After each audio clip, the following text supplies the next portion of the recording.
Nas reuniões do Concílio Vaticano II, no Vaticano, o Papa entrou durante a reunião e naquela reunião ficou decidido que as igrejas protestantes, podiam permanecer em suas confissões e obter a salvação,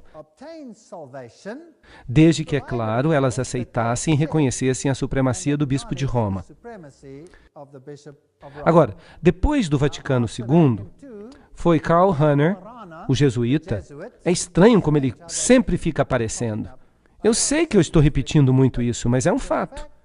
Foi ele que recebeu a missão de levar esta mensagem ao mundo, para que todos pudessem permanecer em sua confissão, desde que eles reconhecessem a supremacia do Bispo de Roma. Eu já falei sobre isso, mas eu vou entrar em mais detalhes agora. Paul Nitter, que tinha uma posição na Universidade Xavier, em Cincinnati, onde ele é professor de teologia, ele estudou com Karl Rahner e ele escreveu este livro, Por Nenhum Outro Nome, e este livro, Por Nenhum Outro Nome, fala umas coisas muito interessantes. Aqui está um comentário sobre ele. É interessante que eles têm a figura deste homem humanista aqui, e eles falam que o livro é humanismo. O livro diz, diante do dilema do que o crente cristão comprometido deve fazer teologicamente em face do seu encontro pessoal e de seus estudos, que há outras formas religiosas, de levar uma vida humana autêntica e plena, além da vida cristã. Vocês estão percebendo o que eu estou falando? Será que uma pessoa pode ser salva? E aí eles dão uma definição. Isto é, viver uma vida plenamente humana, por outro nome a não ser o nome de Cristo? Bem, vamos recapitular aqui. Ser salvo significa viver uma vida verdadeiramente humana. Será que essa é uma teologia correta? Este é um professor de teologia, e este livro é virtualmente usado em todos os seminários de teologia no mundo inteiro. A resposta de Nitter é que pode se salvar com outro nome. E então ele prossegue para mostrar como esta afirmação pode se encaixar teologicamente com um compromisso cristão efetivo. Esta é uma teologia bastante criativa. Esta é a única sentença com a qual eu concordo. É uma teologia criativa, mas definitivamente não é uma teologia bíblica. Bem, no segundo concílio ecumênico, se a Bíblia não vai ser a norma, nós temos que substituí-la por outra coisa. E foi decidido no documento 515, na página 515 dos documentos ecumênicos, que foram escritos no Vaticano II, a unidade de todos os cristãos pode pelo menos ser restaurada e pode brilhar para todos os povos, a fim de que sejam chamados para se tornarem um único e novo povo, que confessa um único Jesus, Salvador e Senhor, que professa uma única fé e que celebra um único mistério da Eucaristia. Há muitos problemas com essa declaração, especialmente um problema, essa história do mistério da Eucaristia. E o livro Documentos do Vaticano II, página 515, diz que todos os cristãos deveriam ter uma única mente ecumênica. O Catecismo Católico nos diz que o Vaticano II não mudou as doutrinas, que ele pareceu apenas mudar as doutrinas. Este é o catecismo atual da Igreja Católica, artigo 816. A única Igreja de Cristo, a quem o nosso Salvador, depois da sua ressurreição, confiou o cuidado pastoral, ordenando a Pedro e aos outros apóstolos que a fizessem crescer e governar, a igreja constituída e organizada como uma sociedade no mundo presente, subsiste na Igreja Católica. O decreto do Segundo Concílio do Vaticano sobre ecumenismo explica, pois é somente através da Igreja Católica de Cristo que existe ajuda universal para a salvação, a fim de que a plenitude dos meios de salvação possa ser obtida. Não tem havido mudança em doutrina. Só os protestantes que pensam que houve uma mudança de doutrina. Bem, então o artigo 817 diz, onde há pecados, há também divisões, cismas, heresias. Isso quer dizer que se havia uma divisão, então isso era pecado. Então quem que é o pecador? Aquele que se separou. E o artigo 820 diz, Cristo concedeu a unidade à sua igreja desde o princípio, e isto é algo que a igreja nunca pode perder. Então dizem que não mudou nada. ela ainda governa. A igreja governa através dos seus pontífices supremos e bispos, e todos terão que reconhecer isso. É por isso que o sacerdote J. Cornell diz: o objetivo final do ecumenismo, da forma como os católicos o concebem, é a unidade da fé, da adoração e do reconhecimento da autoridade espiritual suprema do bispo de Roma. Aí está o resumo. A ligação da igreja com as religiões não cristãs indica que todas as nações formam apenas uma única comunidade. Eles querem ter as mesmas relações com os muçulmanos, com todas as outras religiões. Vamos ver se isso é mesmo verdade. Isto foi o que o catecismo disse. Eles pensam que não pode estar errado. No livro Respostas Adicionais às Perguntas, Bonaventura Hinwood diz o seguinte: o Vaticano II ensina em vários lugares que a Igreja Católica, e somente a Igreja Católica, foi fundada por Jesus Cristo. Então não houve mudança na documentação do Vaticano II. Então, no dia 5 de setembro de 2000, o Vaticano deixou isso claro. A Igreja examinou a declaração do Vaticano e, numa declaração de 36 páginas, disse que outras comunidades cristãs, como os anglicanos e os outros protestantes, não são de fato igrejas. E Canon David Oliver, ministro da Igreja Anglicana de São Tomé, disse: está bem, está tudo bem. Então o Vaticano insiste que as outras igrejas não são nossas irmãs. E eu me lembro que Karl Rahner disse: deve sempre ficar claro que a Igreja Universal, Apostólica, Santa, Católica e única igreja não é uma irmã, mas a mãe de todas as igrejas. Então, esta é a última declaração. É uma declaração definitiva das mais altas fontes do Vaticano. O Vaticano II não mudou nada. Esses são alguns dos comentários das outras igrejas. As igrejas estão espantadas com o ataque do Papa. As igrejas protestantes expressam desapontamento. Nada mudou, mas elas continuam ainda no movimento ecumênico. O jornal The Washington Post disse: um novo documento do Vaticano, publicado hoje, declara que os indivíduos só podem obter salvação plena do pecado terreno através da graça espiritual da Igreja Católica, e que as outras denominações, incluindo as igrejas protestantes, têm defeitos que colocam seus seguidores numa situação de grave deficiência. E isso inclui os muçulmanos, os hindus, os judeus, todo mundo. Eles têm que aceitar o catolicismo como líder. Não admira que o Papa João Paulo II escrevesse no livro Atravessando o Limiar da Esperança de que por volta do ano 2000, nós precisamos estar mais unidos. Em prol da unidade, todas as igrejas devem aceitar a autoridade papal. O Papa disse isso em 1995. Essa é a condição da unidade. Agora, por que foi que os reformadores se separaram de Roma? Certamente os reformadores tiveram boas razões, razões bíblicas. Apocalipse 13:8 diz: e todos aqueles que habitam na terra o adorarão, cujos nomes não estão escritos no livro da vida do Cordeiro, morto desde a fundação do mundo. Bem, certamente este verso foi corrompido nas traduções modernas, mas é isso que ele de fato diz. Não terão o seu nome no livro da vida se eles adorarem de acordo com este sistema e o obedecerem. Aqui está a Igreja de Berlim, a principal igreja luterana na Alemanha. E ali eles têm pinturas enormes de Maria e velas são acesas para ela. Ali está. É uma volta a Roma. E um jornal alemão publicou a figura de Martinho Lutero apertando a mão com o Papa. Bem, em 1980, o Papa foi até Mainz, na Alemanha, e ele disse: o ecumenismo é uma tarefa urgente. Vejam então que os cristãos estão forjando acordos para uma nova era. As igrejas têm um pacto, e então aconteceu um famoso sínodo na Alemanha, o sínodo luterano, e ali eles passaram por cima de alguns pontos de controvérsia. E eles disseram: o Papa não mais será chamado de anticristo. Bem, então isso é o fim da reforma, é o fim dos luteranos. A revista Time então retomou este assunto e disse: uma separação de 500 anos. Luteranos e católicos chegaram a um acordo a respeito de questões que dividiram o cristianismo ocidental em dois. E em 1999, no dia 1º de novembro, as igrejas superam uma discórdia de 500 anos. E assim os luteranos reconheceram a autoridade do Papa. E agora uma declaração surpreendente. A Alemanha pede que se perdoe Lutero. Perdoar Lutero por quê? Por que ele deveria ser perdoado?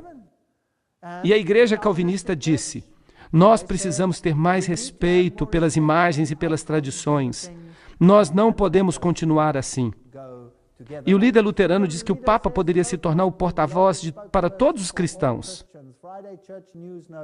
E neste jornal aqui, do dia 6 de julho de 2001, Ismael Noko, secretário-geral da Sociedade Mundial dos Luteranos, disse que os luteranos podem certamente olhar para o Papa como um dos principais líderes espirituais do mundo hoje. E ele continuou dizendo que o movimento ecumênico requer que os cristãos considerem a possibilidade de que o Papa se torne o porta-voz global para todos os cristãos.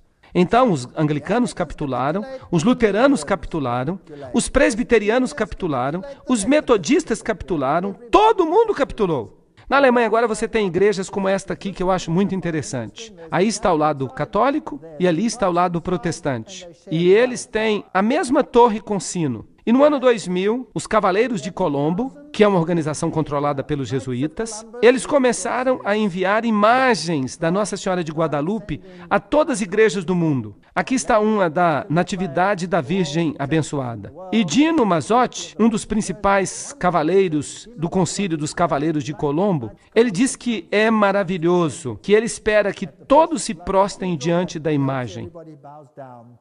E então veio a declaração conjunta de luteranos e católicos, na qual eles discutiram a doutrina da justificação. Um documento escrito de forma brilhante, que destrói totalmente o princípio protestante. Bem, se abandona a Bíblia, é melhor então colocar mais animação no culto, para que as pessoas não se preocupem tanto em ler a Bíblia.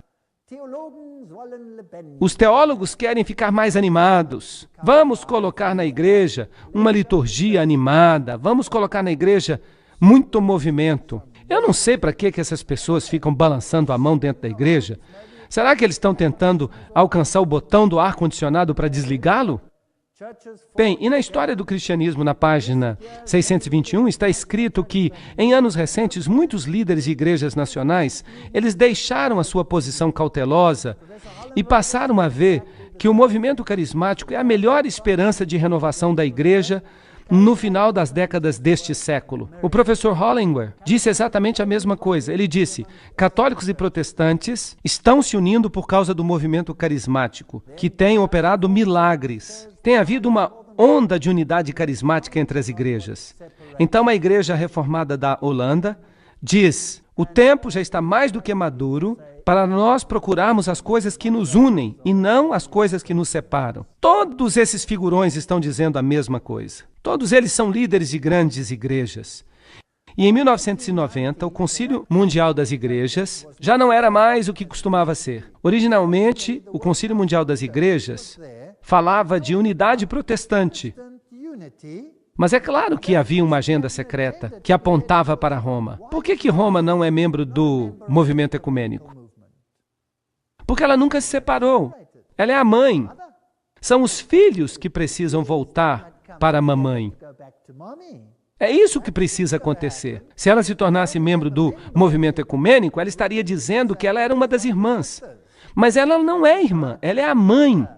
Então ela não pode fazer parte. E no Concílio Mundial das Igrejas eles disseram, vem Santo Espírito, renova toda a criação. Esse foi o tema geral. Agora, a senhora que fez o principal discurso de abertura foi a senhora Chung Kyung. E ela depois, então, queimou a lista das pessoas mortas que ela invocava. Bem, Foi ela que fez o discurso. Ela é uma professora universitária e ela subiu ao palco dançando com alguns aborígenes, em roupas primitivas. Então ela invocou os mortos. Ela invocou Agar, Urias, os bebês mortos por Herodes, Joana d'Arc, pessoas mortas nas câmaras de gás, Mahatma Gandhi, Steve Biko, Martin Luther King e, finalmente, ela também invocou o espírito do nosso libertador, Jesus Cristo. E então ela queimou a lista como um símbolo. Agora, vamos dar uma olhada o que está acontecendo aqui de fato. Ao combinar esses fogos de artifício verbais com uma performance de dançarinos aborígenes e coreanos, Chung estava de fato representando uma dramática evocação do Espírito Santo como fêmea. Ela o ligou a Agar, aquela mulher que foi explorada e abandonada por Abraão e Sara, e disse: eu não mais acredito num Deus onipotente, macho, guerreiro, que salva todos os bons e pune todos os maus.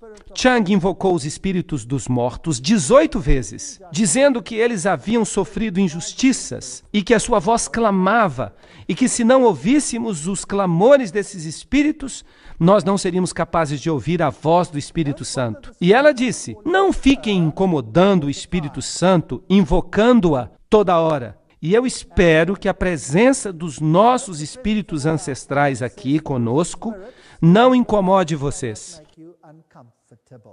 Será que isso é bíblico? Claro que não é. Mas ela é uma pastora da maior igreja protestante na Coreia. E ela agora é uma professora universitária. Chung Hyun-kan se formou no Seminário Teológico União. E eu já falei para vocês que esse seminário é maçônico. E Chung se tornou professora de uma universidade só para as mulheres na Coreia. A maior universidade do mundo só para as mulheres, com 20 mil alunas. Ela disse: as 3 deusas das quais eu quero falar para vocês são Kali, do hinduísmo, Kuan Yin, do budismo, e Ena, uma divindade filipina. Esta é a minha nova trindade. E ela acrescentou: a igreja cristã tem sido muito patriarcal. E nós estamos aqui reunidos para destruir a idolatria patriarcal do cristianismo. Então, é isso que a principal palestrante do Concílio Mundial de Igrejas falou. Ela explica: eu venho de uma tradição xamanista, budista, confucionista, taoísta e cristã. E quando eu olho a história de nossa religião, nós temos mais de 5.000 anos de xamanismo, mais de 2.000 anos de taoísmo, mais de 2.000 anos de budismo, 700 anos de confucionismo e somente 100 anos de protestantismo na Coreia. Portanto, quando eu vou ao templo e olho a Buda, eu me sinto tão jovem. Buda morreu com 80 anos e Jesus morreu com 33 anos. E é por isso que Jesus era jovem demais para compreender. Uau! Eu acho que o meu intestino é xamanista, meu coração é budista, o hemisfério direito do meu cérebro é confucionista e o hemisfério esquerdo do meu cérebro é cristão. E eu digo que os deuses formam uma família, eles estão juntos. Então vocês estão percebendo aqui a direção na qual o Concílio Mundial de Igrejas está indo? E ela também disse: nós acreditamos que esta energia doadora de vida vem de Deus e está em toda parte. Ela está no sol. E isso, de novo, isso é nojento. Isso é panteísmo. Ela está no chão, ela está nas árvores. E se você se sente cansado, se você se sente sem energia, se você se sentar em silêncio, se você for até uma grande árvore e pedir: dê-me um pouco da sua energia vital, e se você pedir ao sol um pouco dessa energia vital, será que isso é cristianismo? Isso é claro que não é cristianismo. Mas ela também foi a porta-voz do Concílio Mundial de Igrejas em Harare, em Zimbábue, em novembro de 1998, e ali ela realizou uma dança sensual. Ela declarou que testemunhar de Jesus Cristo para outra pessoa é de fato um ato de violência. Bem, então vamos ao cerne da questão. Testemunhar sobre Jesus Cristo é um ato de violência? Por quê? Porque você está fazendo o quê? Porque você está indo contra os direitos humanos do outro indivíduo, que pode ser, quem sabe, um budista, um hindu. Ele tem direito de ser o que é, e se você disser a ele qualquer outra coisa, que ele tem que acreditar em Jesus Cristo, então você está cometendo um ato de violência? Em outras palavras, então o que eu estou fazendo agora é um ato de violência? Tá bom, muito obrigado. E quando disseram para ela o que Jesus falou em João 14:6, a resposta dela foi que Jesus se equivocou. E é por isso que o Concílio Mundial de Igrejas usa demônios de todos os tipos. E nós temos oikumene. O que oikumene significa? Aqui está um exemplo de oikumene. Vamos perguntar para a webpage do Concílio Mundial de Igrejas o que oikumene significa de fato. A palavra ecumênico é derivada do termo grego oikumene, que pode ser traduzida como todo mundo habitado. E é quando nós percebemos que o mundo inteiro pertence a Deus, que nós percebemos que nós somos um. Todas as pessoas do mundo foram feitas à imagem de Deus, de modo que somos chamados a proteger o bem-estar de todos. Bem, e nós sabemos que nesta ocasião o Papa beijou o Alcorão. Então, o esforço é para trazer todas as religiões. Aqui está o símbolo das religiões dançando juntas. Um símbolo do judaísmo, do budismo, do cristianismo, do hinduísmo. Todas elas juntas, em uma grande família feliz. Esta é a página de um documento do bispo Lerman, que pertence ao Rotary, em prol de um Dia Mundial da Paz. E aí está o emblema da Conferência Mundial de Religiões de Paz. Hinduísmo, budismo e agora, finalmente, nós temos o Parlamento das Religiões Mundiais. Agora, esse Parlamento das Religiões Mundiais é o resultado da reunião de Assis. E este aqui foi o seu Dia da África. Eles têm o símbolo do sol no meio e há tudo quanto é tipo interessante de símbolos.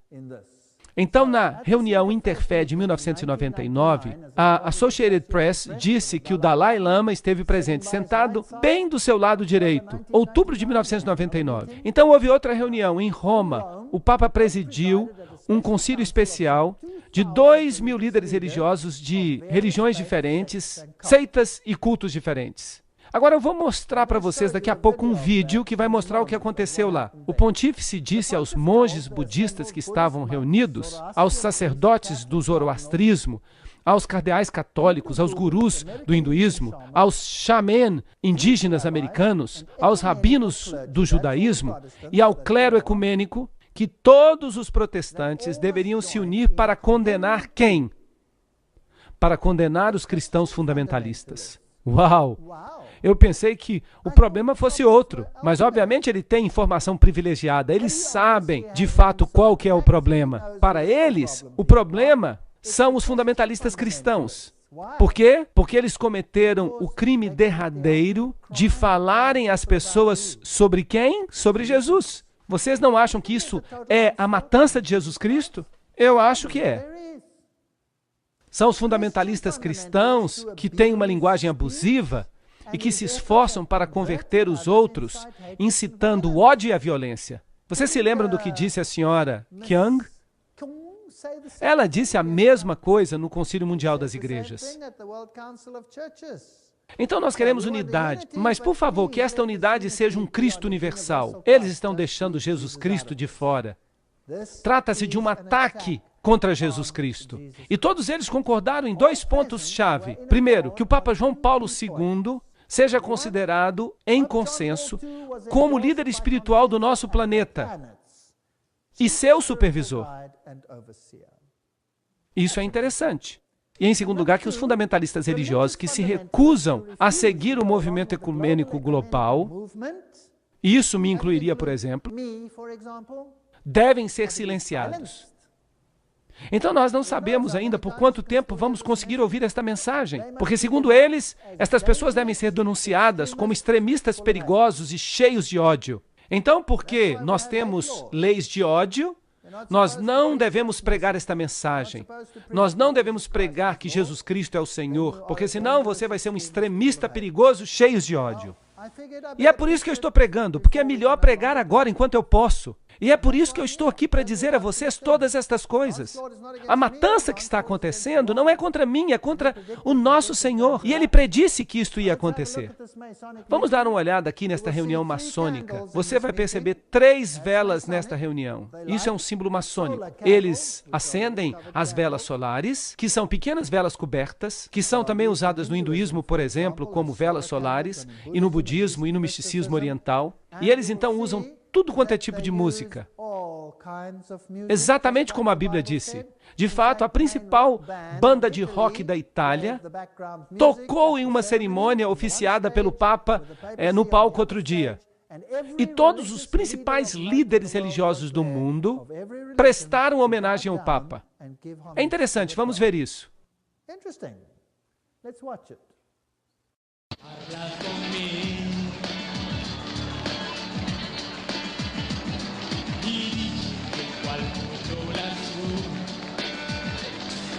Padre di tutti noi,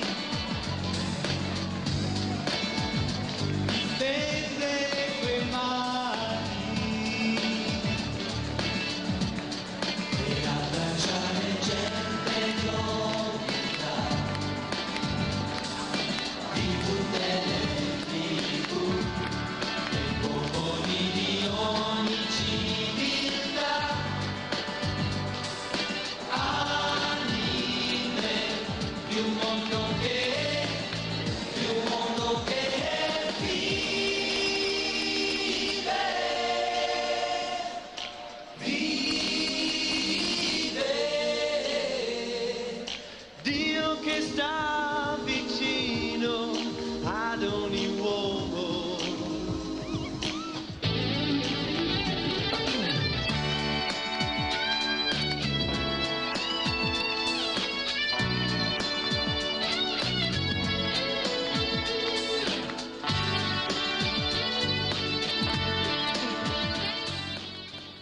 Ele está com uma cara tão sorrateira, não está? Bem, aí estão todos eles. Islã, hinduísmo, budismo, shintoísmo, tudo. Protestantismo, todos eles prestando homenagem ao Papa. Agora, a Bíblia não diz que todos se maravilhariam pela besta? E que ela não perderia os seus filhos? A Bíblia não disse isso? O judaísmo estava lá, todas as religiões estavam lá. Agora, isso significa que nós estamos muito, muito, muito perto do fim do tempo. Agora, esta é uma foto interessante que foi publicada uma vez pelo jornal alemão Der Spiegel. Você tem aqui uma estátua de César mostrando o dedo. Isso é um gesto maçônico. E você, então, tem Mussolini do outro lado mostrando o dedo. E então eles têm Roma aqui. O Papa, a Igreja e o pecado. Eles colocaram o Papa vestido com a sua roupa especial de adoração ao sol. E então eles têm a prostituta. Parece até que eles sabem de alguma coisa, certo? Esta prostituta, a Bíblia diz, é a mulher que está sentada sobre a besta. A grande prostituta que está sobre as nações. E todos os reis do mundo dão o poder à besta. Nós já vimos que os poderes que governam o mundo, de fato, todos eles vêm de poucas famílias hoje em dia. E são famílias que praticam o auto-ocultismo. E a mulher que tu viste é a grande cidade que reina sobre os reinos da terra. Apocalipse 17, 18. E eu ouvi outra voz no céu dizendo: saí dela, povo meu, para que não sejais participantes dos seus pecados, e para que não tenhais parte com as suas pragas. Apocalipse 18, 4. O que vocês acham que eles planejaram para aqueles que têm um espírito de separação?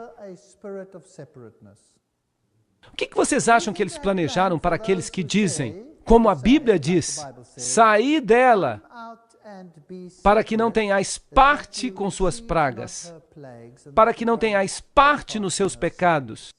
Qual vocês acham que vai ser a conclusão para isso? Eu acho que esta é uma questão muito, muito, muito séria.